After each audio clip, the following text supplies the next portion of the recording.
digital media, first of all, there's a lot of bad research on the impact of media, for example, on violence.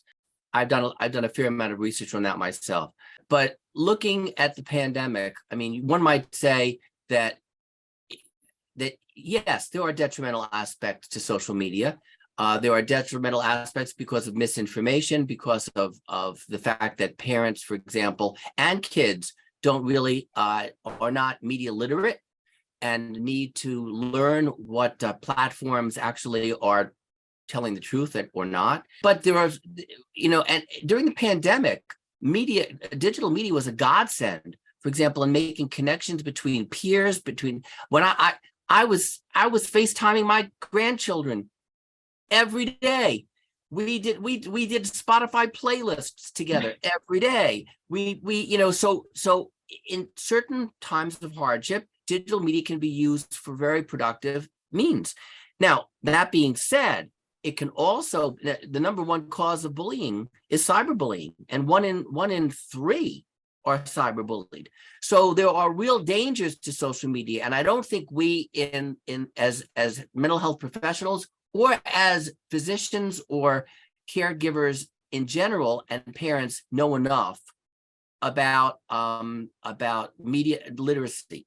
And I would suggest that people go to commonsensemedia.org to learn about what their kids are watching. Most parents have no clue about what their kids are watching, and there's no control over it. So there are risks, but there's also benefits, and the research is out there. It's a real opportunity to educate parents, because parents, their literacy around social media is so limited, and how to help regulate, how to have discussions. There's a real opportunity for education. I think the social media is like the cart that's like run away from us, and we're just now trying to catch up to it. I think one of the things that make young people particularly, intrigued and piqued by social media and connected to it is also part of like their age and where their brain development is, right? We know that there are parts of the brain that, modulate our hormones like oxytocin and dopamine that leads to these need for, admiration and attention from others. And that the ways in which brain development leads young people to sometimes making poor judgment that then live permanently online, right? Back in the day, you could make a mistake and walk away from it and nobody knows. Now there's a permanent record of every, poor judgment you made while you were still in the early parts of your brain development. And that has consequence longitudinally for young people.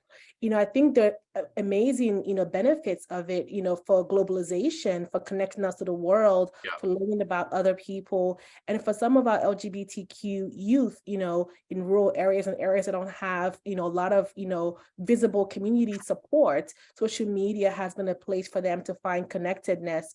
And so we can't minimize that, though there is some correlations in studies that shown that there is increased eating disorder patterns based on what people are seeing on these social medias. There's increased anxiety and bullying.